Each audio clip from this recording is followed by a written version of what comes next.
Right ఇక ఇటు విజయవాడలో నూతన సంవత్సర వేడుకల సందడి నెలకొంది. ప్రజలంతా కొత్త ఏడాదికి స్వాగతం పలికేందుకు ఆసక్తిగా ఎదురుచూస్తున్నారు. ఇక దీనిపై మరింత సమాచారాన్ని మా ప్రతినిధి మల్లికార్జున లైవ్ ద్వారా అందిస్తారు. మల్లికార్జున చెప్పండి, మరికొద్ది సేపట్లో అయితే కొత్త సంవత్సరానికి ప్రజలంతా కూడా వెల్కమ్ చెప్పబోతున్నారు. సో ప్రస్తుతం విజయవాడలో సెలబ్రేషన్స్ ఏ విధంగా ఉన్నాయి మల్లికార్జున?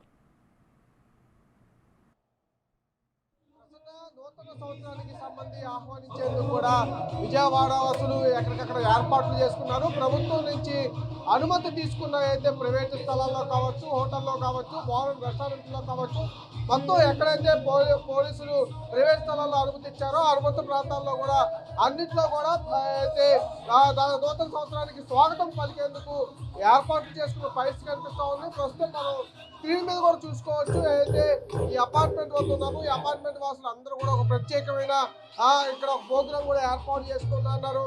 ఈ ప్రోగ్రామ్ సంబంధించి ఈవెంట్ అయితే 12 గంటలకి నూతన సంవత్సరానికి స్వాగతం పలికేందుకు కూడా అప్పటి వరకు వేచి ఉండేందుకు మొత్తం ఫ్యామిలీతో సహా కుటుంబ సభ్యులు, చిన్నపిల్లలు, పెద్దలు, అట్లాగే వృద్ధులు అందరితో సహా ఇక్కడ కూడా వెయిట్ చేస్తూ ఉన్నారు. ఎప్పుడు 12 గంటలు అవుతుందా, ఎప్పుడు నూతన సంవత్సరం సెలబ్రేషన్స్ సంబంధించి నూతన సంవత్సరానికి శుభాకాంక్షలు తెలుపుకుందామా వాళ్ళతో పట్టుకోవడానికి కూడా వెయిట్ చేస్తున్న పరిస్థితి ఇక్కడ కొంతమంది ఉన్నారు. వాళ్ళతో కూడా మాట్లాడుతాం. అమ్మ, ఎట్లా ఉంది? నూతన సంవత్సరం రాబోతా ఉంది. మరొక 2 గంటల్లో కూడా వేడుకలు చేసుకోబోతా ఉన్నారు. ఈ నూతన సంవత్సరం కూడా రాబోతా ఉంది. మరో 2 గంటల్లో కూడా మీరు పెద్ద ఈవెంట్ కూడా చేస్తున్న పరిస్థితి ఉంది. ఎలా ఉంది? కొత్త సంవత్సరం పాత సంవత్సరానికి గుడ్ బై చెప్పబోతా ఉన్నారు, నూతన సంవత్సరానికి వెల్కమ్ చెప్పబోతా ఉన్నారు. సంవత్సరానికి గుడ్ బై చెప్పి కొత్త సంవత్సరానికి ఆహ్వానిస్తున్నాం. బాగుండాలని కోరుకుంటున్నాం. అది అంతే. అయితే ప్రధానంగా చూసుకుంటే ఏదైతే సంబంధించి పాత సంవత్సరానికి గుడ్ బై చెప్తూ కూడా కొత్త సంవత్సరానికి స్వాగతం పలికేందుకు కూడా మేము సిద్ధంగా ఉన్నట్లు కూడా వాళ్ళు చెబుతున్న పరిస్థితి కనిపిస్తా ఉంది. కొంతమంది ఉన్నారు, డాక్టర్స్ ఉన్నారు, ఆంధ్ర హాస్పిటల్ డాక్టర్స్. ఆయన కూడా అడుగుదాం. సార్, ఎలా చూస్తూ ఉన్నారు? నూతన సంవత్సరానికి మరో గంటన్నరలో కూడా స్వాగతం పలకబోతా ఉన్నారు. ఎలా ఉంది సార్ ఇది పాత సంవత్సరానికి? ఇదే నా పేరు శ్రీమన్నారాయణ అండి, కార్డియాలజిస్ట్ని. ఇక్కడ ఈ రాధా మాధవ్ అసోసియేషన్లో ఈరోజు 2024ని వెల్కమ్ చేస్తూ సెలబ్రేషన్స్ అనేవి జరుగుతున్నాయి. అందరూ కూడా ఈ 2024లో ఆనందంగా, ఆరోగ్యంగా, సంతోషంగా దీన్ని సెలబ్రేట్ చేసుకోవడం ఇక్కడ జరుగుతుంది. ఎస్పెషల్లీ ముఖ్యంగా ఏంటంటే ఈ కోవిడ్ ప్రికాషన్స్ అన్నీ కూడా అందరూ జాగ్రత్తగా తీసుకోవాలి. ఈ కోవిడ్ మహమ్మారి అనేది ఎపిడమిక్ కొంచెం కేసులు అయ్యి మేము రోజుకి పెరుగుతున్నాయి. అదేవిధంగా అతిగా మద్యం సేవించి ఫాస్ట్గా డ్రైవింగ్ చేయడం ఇవన్నీ కూడా చేయకుండా ఉండాలి. కొన్ని జాగ్రత్తలు తీసుకొని అందరూ కూడా ఈ నూతన సంవత్సరాన్ని 2024ని స్వాగతిస్తూ సెలబ్రేట్ చేసుకోవాలని సంతోషంగా శుభాకాంక్షలు తెలుపుకుంటున్నాను. Thank you. ప్రధానంగా ఆయన కూడా డాక్టర్ గారు కాబట్టి కంపల్సరీగా ఏదైతే కరోనా రాబోతా ఉందో కరోనాకి సంబంధించి జాగ్రత్తలు తీసుకుంటూ నూతన సంవత్సరంలో ఉత్తేజంగా చూసుకోవాలంటూ కూడా ఆయన చెబుతున్న పరిస్థితి కనపడతా ఉంది. అలాగే పోలీసులకు సంబంధించి ఏదైతే ప్రికాషన్స్ ఇచ్చారో వాటన్నిటిని కూడా పాటించాలంటూ కూడా అందరూ ఇక్కడ ఉన్న వాళ్ళందరూ కూడా చెబుతున్న పరిస్థితి కనిపిస్తా ఉంది. ఒకసారి పోలీసులకు సంబంధించి ఆంక్షలు విధించడానికి కూడా చూస్తే ప్రధానంగా ఏదైతే ఎటు రోడ్డు మీదకి రావద్దు, ఎందుకంటే కరోనాకి సంబంధించి విజృంభించేందుకు రెడీగా ఉంది. ఇప్పటికే ప్రపంచ ఆరోగ్య సంస్థ హెచ్చరించడంతో కూడా అలాంటి రూల్స్ అన్నింటినీ కూడా పాటించేందుకు కూడా ఎవరు ఇంట్లో నుంచి ఎక్కువ మంది బయటికి రావచ్చు. ఏదైతే అనుమతి ఇచ్చారో అనుమతి ఇచ్చిన ఏదైతే ప్రాంతాలు ఉన్నాయో ఆ ప్రాంతాల్లో మట్టుకి ఆ అనుమతులతో ఈ వేడుకలు జరుపుకోవాలంటూ కూడా పోలీసులు సూచన పరిస్థితి కనిపిస్తా ఉంది. అంతేకాకుండా కాదని ఎవరైనా కనుక బయట రోడ్డు మీదకి వస్తే పోలీసు 30 యాక్ట్ అమల్లో ఉంటుంది, 144 సెక్షన్ అమల్లో ఉంటుంది. అన్నింటినీ కూడా మితిమీరంటూ కూడా పోలీసులు హెచ్చరిస్తున్న పరిస్థితి కనిపిస్తా ఉంది. మరో 2 గంటల్లో కూడా నూతన సంవత్సరానికి స్వాగతం పలికేందుకు నగరవాసులందరూ కూడా సిద్ధంగా ఉన్నారు. మల్లికార్జున, అలాగే ఇప్పుడు మీరు ఏదైతే లొకేషన్ లో ఉన్నారో ఆ లొకేషన్ లో వాళ్ళు ఎన్ని ఇయర్స్ నుంచి ఒకటే దగ్గర ఈ సెలబ్రేషన్స్ చేసుకుంటున్నారు? వాళ్ళు ఏం చెప్తున్నారు మల్లికార్జున్? దాదాపుగా ఈ అపార్ట్మెంట్ ఏర్పడిన నుంచి కూడా నగరవాసులు నూతన సంవత్సరానికి వేడుకలు చెబుతూనే ఉన్నారు. ఈ రోజు కూడా పెద్ద ఈవెంట్ చేశారు. ఉదయం ఏర్పాట్లు చేసుకుంటూ కూడా ఈ ఈవెంట్ దాదాపుగా 6 గంటల నుంచి కూడా ప్రారంభమైంది.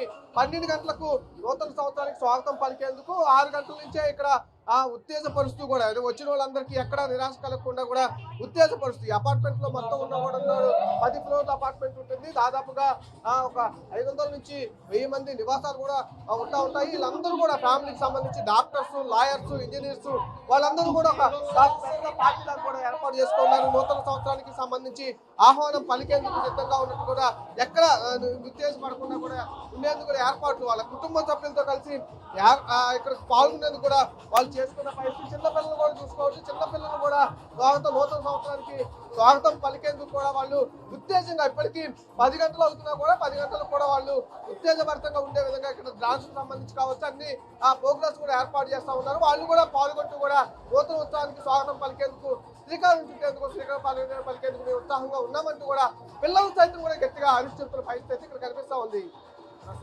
మల్లికార్జున్, మరోవైపు పోలీసులు కూడా న్యూ ఇయర్ వేడుకలకి కొన్ని ఆంక్షలు అనేది విధించడం జరిగింది. సో ప్రెసెంట్ విజయవాడలో ఎన్ని గంటల నుంచి ఈ ఆంక్షలు అమలు కాబోతున్నాయి మల్లికార్జున్? పోలీసులు ఇప్పటికే ఏదైతే నూతన సంవత్సర వేడుకలకు సంబంధించి ఏదైతే కరోనా మరోసారి రాబోతుందని కూడా ప్రపంచ ఆరోగ్య సంస్థ హెచ్చరిస్తున్నా కూడా దానికి సంబంధించి ఆ నిబంధనలతో పాటు మరికొన్ని నూతన సంవత్సర వేడుకలకు సంబంధించి నిబంధనలు విధించారు. 144 సెక్షన్ అమల్లో ఉందంటూ కూడా నిన్న ఏదైతే విజయవాడ కమిషనర్ సిపి కూడా తెలిపిన పరిస్థితి. అలాగే 30 యాక్ట్ పోలీస్ యాక్ట్ కూడా అమల్లో ఉందంటూ కూడా చెప్పిన పరిస్థితి. అంతేకాకుండా బందర్ రోడ్డుకు సంబంధించి బందర్ రోడ్డు మొత్తం కూడా క్లోజ్ చేస్తున్నట్టు కూడా చెప్పిన పరిస్థితి. అలాగే ఫ్లైఓవర్స్ ఏవైతే ఉన్నాయో ఫ్లైఓవర్స్ కి సంబంధించి ఫ్లైఓవర్స్ మొత్తం కూడా క్లోజ్ చేస్తున్నాము. ఏవైతే వ్యక్తులు కానీ బళ్ళు కానీ రావద్దు, ర్యాష్ డ్రైవింగ్ చేయొద్దంటూ కూడా వాళ్ళు పదే చెబుతున్న పరిస్థితి ఉంది. అలాగే కేక్ కటింగ్స్ అనే ప్రోగ్రామ్స్ చేయొద్దంటూ కూడా వాళ్ళు పదే చెప్తూ కూడా ఆంక్షలు పెట్టిన పరిస్థితి. ఎవరైనా కాదని మితిమీరి ఎవరైనా వస్తే కనుక కంపల్సరీగా చర్యలు తీసుకుంటామంటూ కూడా హెచ్చరిస్తున్న పరిస్థితి కనిపిస్తా ఉంది. మల్లికార్జున్, అలాగే ఇప్పుడు కొంతమంది ఈవెంట్స్ ఏదైతే చేసుకుంటున్నారో వాళ్ళ కమ్యూనిటీ ప్రకారం, వాళ్ళ కమ్యూనిటీలో రూల్స్ ప్రకారం వాళ్ళు చేసుకుంటున్నారు కదా. సో దానికి సంబంధించి కూడా ఇటు పోలీసులు ఏమైనా గైడ్ లైన్స్ కానీ ఏదైనా సెక్యూరిటీని పెట్టడం కానీ, ఇప్పుడు బయట ఏదైతే ఈవెంట్స్ జరుగుతున్నాయో వాటికి అనుగుణంగానే ఆ ఇళ్లలో చేసుకునే వాళ్ళకి కూడా ఏమైనా గైడ్ లైన్స్ విధించారా మల్లికార్జున్? అంటే ప్రధానంగా కూడా పోలీసులు ప్రత్యేకించి ఎక్కడైతే ఇబ్బంది లేకుండా ఉంటుందో అంటే ప్రైవేట్ స్థలాల్లో కావచ్చు, అలాగే హోటల్స్ మెయిన్ గా 3 స్టార్ హోటల్స్ కావచ్చు, అన్ని హోటల్స్ విజయవాడలో ఉన్న అన్ని హోటల్స్ లో కూడా సంబంధించి ఎవరైతే అనుమతి కోసం వస్తా ఉన్నారో వాటన్నింటినీ సేఫ్టీ ప్రికాషన్స్ అన్నింటిని కూడా దృష్టిలో పెట్టుకొని వాటికి అనుమతిస్తున్న పరిస్థితి. ఏదైతే అనుమతించారో అన్నింటి కూడా సెక్యూరిటీ పరంగా అనుకూలంగా ఉన్నాయా లేవా, ఏమన్నా ఇబ్బంది అనుకోని ఘటన ఏమైనా జరిగితే కనుక ఎలాంటి వాతావరణం ఉంటుంది అనేది కూడా బేరీస్ వేసుకొని పోలీసులు దానికి అనుమతించిన పరిస్థితి. అనుమతి ఇచ్చిన తర్వాత అక్కడ పాటించాలని కూడా ముందే వివరించిన పరిస్థితి. దానికి సంబంధించి ఏదైతే పోలీసులు విధించిన షరతుల్లో కూడా ఎవరు ఈవెంట్స్ లకు సంబంధించి జరుగుతున్న తర్వాత బయటికి రావద్దని కూడా ప్రధానంగా చెప్పిన పరిస్థితి. అంతేకాకుండా ఎవరైతే ర్యాష్ డ్రైవింగ్ చేయడానికి ప్రయత్నిస్తారో వాళ్ళపై చర్యలు తీసుకుంటామని కూడా చెప్పిన పరిస్థితి. అలాగే డ్రంక్ అండ్ డ్రైవ్ కూడా నిర్వహిస్తాము.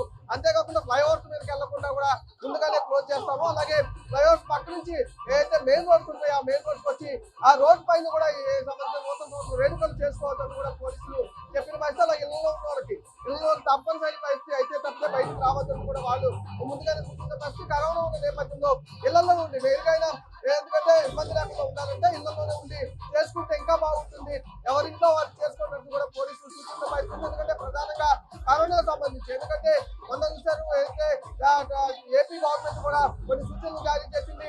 ఎవరికి వారే మాస్క్ అనేది కంపల్సరీగా పెట్టుకోవడానికి కూడా సూచించిన పరిస్థితి. దానికి సంబంధించి హాస్పిటల్ అన్ని టెస్టులు కూడా పెంచుతూ ఉన్నాము. టెస్టులు అనుమానం చేయించుకున్నట్టు కూడా ప్రభుత్వం చెప్పిన పరిస్థితి. ఎందుకు కూడా చూసుకొని ఏదైతే పోలీస్ శాఖ కూడా దానికి సంబంధించి అనుమతులు చేస్తున్న పరిస్థితి అయితే విజయవాడ నగరంలో కనిపిస్తా ఉంది. Right, thank you Mallikarjun.